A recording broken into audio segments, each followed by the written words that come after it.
Alright, so jumping straight into it, what I want to do is answer one of the first questions, which is one of the most common questions that I get, which is what exactly is dropshipping and how does it work? And I'm going to explain it using this diagram right here. So first things first, what you need to do is make products available for customers to see them, for them to even buy them from you in the first place. And you can either do that using your own website, or you can do it using a marketplace such as eBay or Amazon. And then once the customer buys the item from you, you're going to receive the money from the customer. So the money isn't going to go straight to your supplier. You're going to be the one to collect the money from your customer, and then from there you now need to take part of that money, go over to your supplier's website, buy the item from them, as well as give the supplier all of the information from the customer, for example their name and their address and the actual item that they ordered. And then once you've now paid your supplier and you've given them all of those details, they're going to ship the item directly to the customer. From there the customer is going to receive it. So I'm sure from this entire example you can see that it's a very simple online business. You just need to be aware of exactly how much it's going to cost you and all of the different variables and factors that go into it, so that you can be fully aware of exactly what to expect, so that you can budget the right amount of money. So starting off with one of the first expenses that you can expect to pay, which is the actual website cost. And I expect that this is going to be around $39 per month, depending on what platform that you choose. And when I say platform, there's so many different ones out there, but these are some of the main ones. For example, Shopify, WooCommerce, Squarespace, Big Cartel, Wix, and WordPress. The only one on this list that I've personally used is Shopify. Not to say that the rest of these are not good options, because I'm sure that majority of these are probably a lot cheaper than the $39 per month. But the only reason why I like Shopify is because it's very easy to use, it's very user friendly, and whatever monthly package that you decide to use when it comes to building your Shopify store, that's the only monthly fee that you're going to have to pay. With a lot of these other options, in some cases you're going to have to pay a hosting fee and you're going to have to pay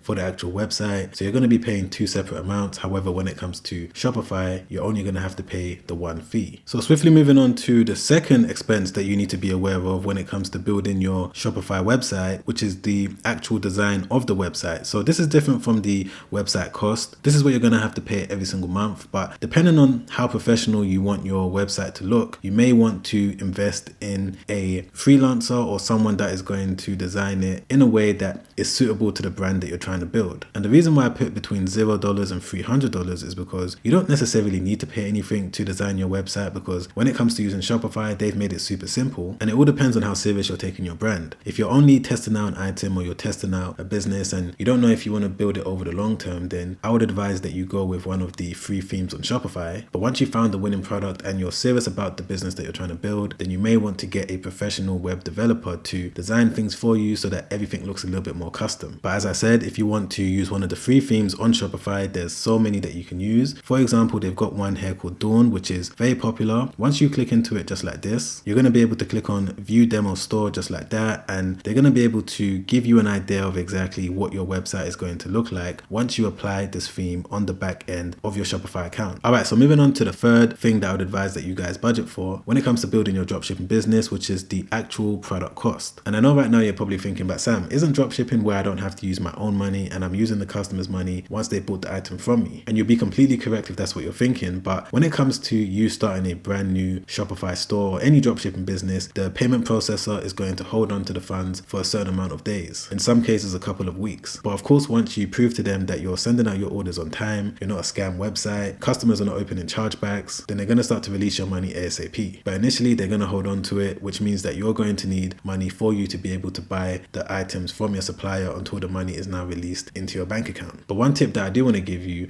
once you do get your business up and running and you're starting to get steady sales and your payment processor is no longer holding onto your money, is that you should log into the back end of your Shopify account, go to the payment settings and come down to this section over here where it says payout schedule, and make sure that you've selected that they release the money into your bank account every business day, because a common mistake that a lot of people make is that they may select every week or even every month, because if you select one of these two options here, all you're realistically doing is delaying the amount of time that it's going to take for you to get the money that you can now use when it comes to buying the product from your supplier. So just make sure that you select the right one and then click on save. Okay, so moving on to the next expense, which is going to be paid marketing. And for this, I would estimate that you budget between $0 to $300. And the reason why I put $0 there is because you don't have to use paid marketing. There's various different free methods that you can use when it comes to getting traffic directed to your website. But if I was to be completely honest, if I was going to start a brand new Shopify store today, I wouldn't really rely on free traffic, because you're not going to be able to replicate it and you're not going to be able to scale it and get more traffic to your website. It's going to take some time. So for me personally, I would prefer to go go down the route of using paid marketing. Now, when it comes to how much you need to spend, you don't need to spend up to $300. You can spend around $10 a day, maybe $5 a day. You don't have to spend too much, especially when it comes to you testing a particular item. But whatever the case is, these are the 4 main advertising platforms that I would recommend that you look into, whether it's Facebook ads, Instagram ads, TikTok ads, or Google ads. Now, for me personally, I prefer to use Google ads because I believe that this is a great way for you to go after warm traffic, because you're going to go after the search terms that someone has typed in into the Google search bar. However, when it comes to these other options here, because they're social media platforms, your conversion rate is going to be a lot lower. But whichever one that you do decide to use, you just need to be aware of the fact that you're going to have to pay something when it comes to getting people onto your website. And moving on to the final expense that I'm going to speak about in this video that you need to know when it comes to starting a dropshipping website is the fact that you're going to need Shopify apps, and you're also going to need softwares. And for those of you that don't know exactly what a Shopify app is, it's something that you install on the back end of your Shopify account. And there's so many different apps out there depending on what you want to use it for. And the place where you're going to be able to find them is in the App Store. So if we go to apps by category, you're going to be able to find apps that's going to help you